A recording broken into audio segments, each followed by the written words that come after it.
ओम शांति। 9 सितंबर 2021 के ईश्वरीय महावाक्य।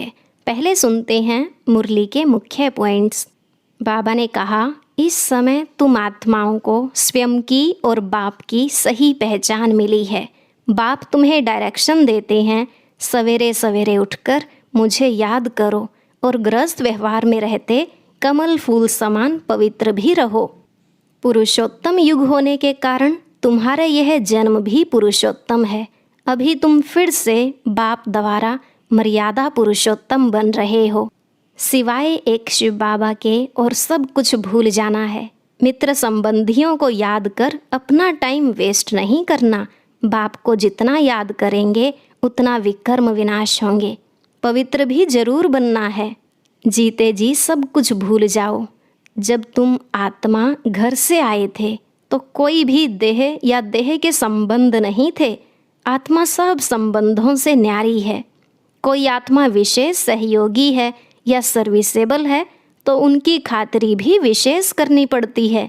यह नहीं समझना चाहिए कि इन पर जास्ती प्यार है, हम पर नहीं। कोई को भी समझाओ तो पहले यह बुद्धि में बिठाना है कि दो बाप हैं। उस बेहद के बाप से ही बेहद का वर्षा मिलेगा। जब यह बात समझें तब खुशी का पारा चढ़े।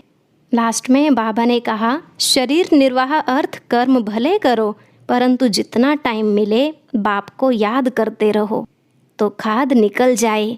यही युक्ति है पाप कटने की। अगर दिन में समय नहीं मिलता तो रात को जागकर याद की कमाई करो। 1 घड़ी आधी घड़ी जितना हो सके याद में रहो तो बहुत कमाई होगी। अब सुनते हैं महावाक्यों को विस्तार से। मुरली का सार। मीठे बच्चे, तुम सेंसिबल बने हो तो कमाई का बहुत बहुत शौक रहना चाहिए। धंधे आदि से भी समय निकाल बाप को याद करो तो कमाई होती रहेगी। प्रश्न, तुम बच्चों को अभी कौन सी ऐसी श्रीमत मिलती है जो कभी नहीं मिली? उत्तर, पहली, तुम्हें इस समय बाप श्रीमत देते हैं, मीठे बच्चे सवेरे सवेरे उठकर बाप की याद में बैठो तो पूरा वर्षा मिलेगा। दूसरी, गृहस्थ व्यवहार में रहते कमल फूल समान रहो। ऐसी श्रीमत दूसरे सत्संगों में कभी मिल नहीं सकती। उन सत्संगों में बाप और वर्षे की बात नहीं। तुम ही हो माता पिता, तुम ही हो। ओम शांति।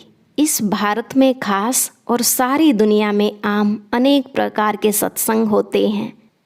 ऐसे कोई भी सत्संग या चर्च या मंदिर नहीं होंगे जहाँ मनुष्यों की बुद्धि में हो कि हम यह वर्षा पा रहे हैं। यहाँ तुम बच्चे बैठे हो, सभी सेंटर्स में अपने बेहद बाप की याद में बैठे हैं, इस विचार से कि हम अपने बाप से सुख धाम का वर्षा पा रहे हैं। ऐसे और कोई सत्संग व चर्च आदि में नहीं समझेंगे। तुम बच्चों की बुद्धि में ही है। तुम बच्चे जानते हो कि हम बेहद के बाप की याद में बैठे हैं। नई दुनिया स्वर्ग का वर्षा ले रहे हैं। सब बच्चे एक बाप से वर्षा ले रहे हैं। इतने ढेर बच्चे वृद्धि को पाते रहते हैं। सबको श्रीमत मिलती है, सवेरे उठकर बाप को याद करो। हम बाबा से यह वर्षा लेने वाले हैं। हम उस बाप के बने हैं। आत्मा को अब पहचान मिली है बाप से। बाप डायरेक्शन देते हैं, मुझे याद करो और गृहस्थ व्यवहार में रहते हुए कमल फूल समान पवित्र रहो। सबको यहाँ आकर बैठना तो नहीं है। स्कूल में पढ़कर फिर अपने अपने घर चले जाते हैं। हर एक बच्ची बच्चा अपने टीचर से वर्षा पा सकता है। यह भी ऐसे ही है। रोज पढ़कर फिर घर में जाकर भल धंधा आदि करो। तुम गृहस्थ व्यवहार में भी हो और फिर स्टूडेंट भी हो। गृहस्थ व्यवहार में रहते कमल फूल समान रहना है। ऐसे कोई सन्यासी आदि नहीं कहेंगे। यहाँ तुम प्रैक्टिकल में बैठे हो।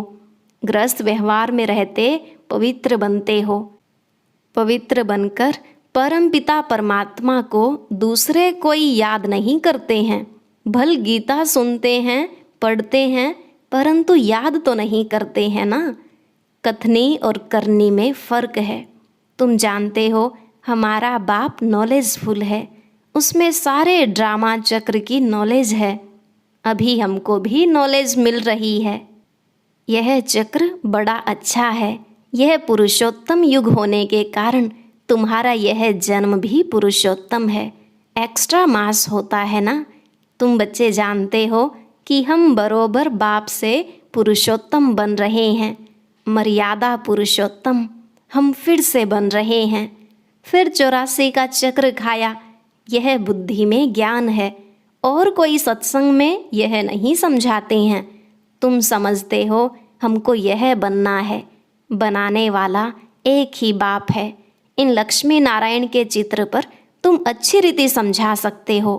बरोबर ब्रह्मा द्वारा योग बल से इन्होंने यह पद पाया है। ऐसे बुद्धि में इमर्ज करना चाहिए। ब्रह्मा सरस्वती लक्ष्मी नारायण के 2 रूप भी दिखाए हैं। ब्रह्मा सरस्वती फिर प्रजा भी दिखानी पड़े। हर एक बात पर अच्छी रीति विचार करना चाहिए। बाप कहते हैं मुझे याद करो, ब्रह्मा को भी कहते हैं मुझे याद करो तो यह बनेंगे। गोया ब्रह्मा मुख वंशावली सबको कहा मुझे याद करो।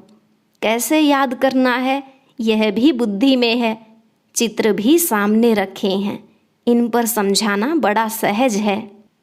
बाप का परिचय देना है। प्रदर्शनी में भी इस पर समझाओ। यह निश्चय बैठता है कि बरोबर यह सब का बेहद का बाप है। इस हिसाब से हमें बेहद का वर्षा मिलना चाहिए। हम निराकारी आत्माएं तो भाई भाई हैं। जब साकार में आए तो भाई बहन बने, तब पढ़ सके। भाई बहन बनेंगे ही ब्रह्मा के बच्चे। वर्षा बाप से मिलता है। यह बुद्धि में बिठाना है। कोई को भी समझाओ, पहले बाप का परिचय दो। हम ब्रदरहुड हैं। सर्वव्यापी कहने से फादरहुड हो जाता है। फादरहुड को वर्षा कहाँ से मिलेगा? फादर फादर कहते गिरते आए हैं, वर्षा कुछ भी नहीं। अभी ब्रदरहुड समझने से ही वर्षा मिलेगा। तो उस पर अच्छी रीति समझाने से बुद्धि में जो अष्ट देवताएं आदि बैठे हुए हैं वह सब निकल जाएंगे। बोलो, 2 बाप हैं। रूहानी बाप जिससे सर्व की सद्गति होनी है, वही सुख शांति का वर्षा देते हैं। सब सुखी हो जाते हैं। उनको कहा जाता है हेवनली गॉड फादर, स्वर्ग रचने वाला। पहले बाप का प्रभाव बुद्धि में बिठाना चाहिए। यह है आत्माओं का बेहद का बाप। उनको ही पतित पावन कहते हैं। तुम आत्मा परम पिता परमात्मा के बच्चे हो। यह निश्चय पक्का करो। मूल बात पहले यह बुद्धि में बिठानी है। यह समझें तब खुशी का पारा चढ़े और कहें कि हम बाप को याद जरूर करेंगे। हमको निश्चय होता है हम बाप को याद कर विश्व का मालिक बनेंगे। यह खुशी बहुत रहेगी। समझदार होगा और बुद्धि में पूरा निश्चय होगा तो कहेगा ऐसा बेहद का बाप जो दादा में आता है, पहले तो उनसे मिले। शिव बाबा ब्रह्मा द्वारा ही हमसे बात कर सकेंगे। तुम आत्मा तो उनसे मिली नहीं हो तो याद कैसे करेंगे? बच्चे एडॉप्ट हों तो याद पड़े, एडॉप्ट ही नहीं होंगे तो याद कैसे पड़ेगा? पहले उनके बनो। ऐसे बाप के साथ तो झट मिलना चाहिए। बाप भी यही पूछेंगे, तुम अपने को आत्मा समझते हो? मैं तुम आत्माओं का बाप हूँ। शिव बाबा तुमसे बात कर रहे हैं। मेरी आत्मा का बाप सो तुम्हारा भी बाप है। वह पूछते हैं तुमको निश्चय है कि सब आत्माओं का बाप बरोबर एक ही है। वही वर्षा देंगे। पवित्र भी बनना है, सिवाय उनके और सब भूल जाना है। तुम आत्मा घर से अशरीरी आई थी ना, कोई भी देह संबंध नहीं था। आत्मा जब शरीर में प्रवेश करे, बड़ी हो, तब उनको समझाया जाता है कि यह तुम्हारा बाबा है, यह फलाना है। आत्मा तो सब संबंधों से न्यारी है। आत्मा चली जाती है तो कहा जाता है आप मुए, मर गई दुनिया, बंधन रहित हो जाती है। जब तक दूसरा शरीर मिले, माता के गर्भ में जाकर बाहर निकले, समझदार हो, फिर है संबंध की बात। तो यहाँ भी तुम बच्चों को समझाना है। जीते जी सब कुछ भूल जाना है। एक बाप को याद करना, यह है अव्यभिचारी याद। इसको ही योग कहा जाता है। यहाँ तो मनुष्यों को अनेकों की याद रहती है। तुम्हारी है अव्यभिचारी याद। आत्मा जानती है कि यह सब शरीर के संबंध खत्म हो जाने हैं। हमारा संबंध एक बाप के साथ है। बाप को जितना याद करेंगे विकर्म विनाश होंगे। ऐसे भी नहीं कि मित्र संबंधियों को याद करने से कोई विकर्म बनेंगे। नहीं, विकर्म तब बनेंगे जब ऐसा कोई रॉन्ग कर्म करेंगे। बाकी और कोई को याद करने से विकर्म नहीं बनेंगे। हाँ, टाइम वेस्ट जरूर होगा। एक बाप को याद करने से विकर्म विनाश होते हैं। यह युक्ति है पाप कटने की। बाकी संबंध आदि तो याद रहते हैं। शरीर निर्वाह, अर्थ, धंधा आदि सब करो, परंतु जितना टाइम मिले बाप को याद करते रहो तो खाद निकल जाए। मूल बात है यह।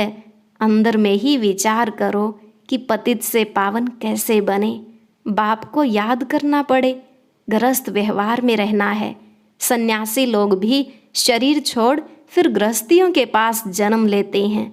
ऐसे तो नहीं जन्म जन्मांतर के लिए पावन बन जाते हैं। वाइसलेस वर्ल्ड तो अभी कोई है नहीं। यह है विशस वर्ल्ड। इनसे कोई निकल नहीं सकते। विशस वर्ल्ड में रहने के कारण कुछ न कुछ खामी जरूर है। बाकी दुनिया तो है ही दो, विशस वर्ल्ड और वाइसलेस वर्ल्ड। पावन दुनिया में देवताएं रहते हैं तो समझाने में बहुत सहज होगा। इस पतित दुनिया का अभी विनाश होना है। विनाश होने के पहले बेहद बाप से वर्षा लेना है। बाबा कहते हैं, देह के संबंध छोड़ अपने को आत्मा निश्चय करो और बाप को याद करो तो तुम पावन बन जाएंगे। बाप कहते हैं, तुम मुझे पतित पावन कहते हो ना। गंगा में डुबकी लगाने वाले तो बहुत हैं। ऐसे थोड़े ही कि पावन बन जाएंगे। प्रदर्शनी में समझाना बहुत अच्छी तरह पड़ता है। प्रजापिता तो यहाँ ही चाहिए। नीचे यह ब्रह्मा और ब्रह्मा कुमारियाँ तपस्या कर रहे हैं, तो यह बात अच्छी रीति समझानी चाहिए। किसको भी हड्डी समझाना है, अर्थात जिगरी समझाना है। बित बित करने से बदनाम कर देंगे। अगर देखो हम कहाँ मूंझते हैं तो कहो, अच्छा थोड़ा ठहरो, हम दूसरी बहन को भेजते हैं। एक दो से तीखे होते हैं ना। प्रदर्शनी मेले में जांच करनी चाहिए कि ठीक समझाते हैं, कोई डिबेट तो नहीं करते हैं। गेट पर भी पहचान वाला चाहिए। अनेक प्रकार के आते हैं ना। बड़े आदमी को जरूर रिगार्ड देंगे, फर्क तो जरूर रहेगा। इसमें यह नहीं आना चाहिए कि इन पर प्यार है, इन पर नहीं है। द्वैत दृष्टि है नहीं, इनको द्वैत नहीं कहा जाता है। समझते हैं यहाँ बड़े आदमी की खातिरी की जाती है। सर्विसेबल की खातिरी करेंगे ना। कोई ने मकान बनवा कर दिया है तो उनकी खातिरी तो ज़रूर करेंगे ना। तुम्हारे लिए ही तो मकान बने हैं ना। जो मेहनत कर राजा बनते हैं तो प्रजा ऑटोमेटिकली खातिरी करेगी ना। कम दर्जे वाले से ऊंचे दर्जे वाले की खातिरी तो होगी ना। बेहद के बाप की सारी दुनिया की आत्माएं बच्चे हैं, परंतु जन्म लिया है भारत में। भारतवासी जो पहले ऊंचे थे अब नीच बन गए। तो बाप कहते हैं, मैं आया हूँ पढ़ाने। मैं भारत में आता हूँ तो सबका कल्याण हो जाता है। इन पर्टिकुलर इन जनरल तो होता है ना। अभी भारत ही नर्क है, फिर स्वर्ग बनना है तो भारत में ही तो जाएंगे ना। और जगह जाकर क्या करेंगे। भारत में ही भक्ति मार्ग में पहले पहले सोमनाथ का बड़ा आलीशान मंदिर बनाया था। जैसे चर्च बड़े ते बड़ी विलायत में बनाएंगे, क्योंकि पोप की ली हुई राजाई है। सब चर्च एक जैसी नहीं होती है, नंबरवार तो होगी ना। सोमनाथ का मंदिर कितना हीरे जवाहरों से भरपूर था। मुसलमान आदि लूट कर ले गए। बहुत धनवान थे, चर्च से क्या लूट सकेंगे। मनुष्य धन के पिछाड़ी पड़ते हैं ना। मोहम्मद गजनवी कितना ले गया, फिर अंग्रेज आए, वह भी यहाँ से धन भेजते गए, बहुत धन ले गए। अब वह तुमको वापस मिल रहा है, करोड़ों रुपया देते हैं, यह सब आईवेल मिल रहा है। हिसाब न मिले तो आईवेल कैसे चले। बाप समझाते हैं यह ड्रामा कैसे बना हुआ है, यह लेन देन का हिसाब कैसा है। फिर भी तुम बच्चों को अब स्वर्ग का मालिक बनना है। यह वर्ल्ड की हिस्ट्री ज्योग्राफी कैसे चक्र लगाती है वह भी बच्चों को समझाया है। फिर भी कहते हैं बच्चे मन मना भव, यह सब फिर रिपीट होगा। हर चीज़ सतो से तमो प्रधान बन जाएगी। दिन में धंधाधोरी आदि करते हो, वह टाइम छोड़ो, बाकी जितना टाइम मिले मुझे याद करो। धंधे आदि में भी कभी कभी टाइम मिलता है। कईयों की ऐसी सर्विस रहती है, सिर्फ सही किया खलास। ऐसे भी बहुत फ्री रहते हैं। फिर भी रात तो अपनी है। दिन में शरीर निर्वाह के लिए कमाई करते हो, रात को फिर यह कमाई करो। यह है भविष्य 21 जन्मों के लिए। कहा जाता है एक घड़ी आधी घड़ी जितना हो सके बाप की याद में रहो तो तुम्हारी बहुत कमाई होगी। सेंसिबल जो होगा वह समझेगा कि बरोबर बहुत कमाई कर सकते हैं। कोई कोई चार्ट भी लिखते हैं, हमने इतना समय याद किया। अज्ञान काल में कोई अपनी दिनचर्या लिखते हैं। तुम भी चार्ट लिखेंगे तो अटेंशन रहेगा। कोई टाइम वेस्ट तो नहीं होता है, कोई विकर्म तो नहीं किया। अच्छा, मीठे मीठे सिकिलधे बच्चों प्रति माता पिता बाप दादा का याद प्यार और गुड मॉर्निंग। रूहानी बाप की रूहानी बच्चों को नमस्ते। रूहानी बच्चों की रूहानी बाप दादा को नमस्ते नमस्ते, गुड मॉर्निंग। शुक्रिया बाबा, शुक्रिया। धारणा के लिए मुख्य सार। पहला पॉइंट, किसी भी देहधारी को याद कर अपना टाइम वेस्ट नहीं करना है। ऐसा कोई रॉन्ग कर्म न हो जो विकर्म बन जाए। दूसरा, जीते जी सब कुछ भूल एक बाप को याद करना है। शरीर निर्वाह अर्थ कर्म भी करना है, साथ साथ सेंसिबल बन रात में भी जाकर यह अविनाशी कमाई करनी है। याद का चार्ट रखना है। आज का वरदान, बेहद की वैराग्य वृत्ति द्वारा नष्टो मोहा स्मृति स्वरूप बनने वाले अचल अडोल भव। बेहद की वैराग्य वृत्ति द्वारा नष्टो मोहा स्मृति स्वरूप बनने वाले अचल अडोल भव। बाबा ने कहा जो सदा बेहद की वैराग्य वृत्ति में रहते हैं वह कभी किसी भी दृश्य को देख घबराते व हिलते नहीं, सदा अचल अडोल रहते हैं। क्योंकि बेहद की वैराग्य वृत्ति से नष्टो मोहा स्मृति स्वरूप बन जाते हैं। अगर थोड़ा बहुत कुछ देखकर अंश मात्र भी हलचल होती है या मोह उत्पन्न होता है तो अंगद के समान अचल अडोल नहीं कहेंगे। बेहद की वैराग्य वृत्ति में गंभीरता के साथ रमणीकता भी समाई हुई है। स्लोगन, राज्य अधिकारी के साथ साथ बेहद के वैरागी बनकर रहना यही राज ऋषि की निशानी है। राज्य अधिकारी के साथ साथ बेहद के वैरागी बनकर रहना यही राज ऋषि की निशानी है। आज एक बहुत अच्छी वीडियो अपलोड की गई है। इसे आप अपने परिवार व संबंध संपर्क वालों के साथ जो ज्ञान में नहीं चलते उनको शेयर कर सकते हैं। सभी भाई बहनें जरूर देखें।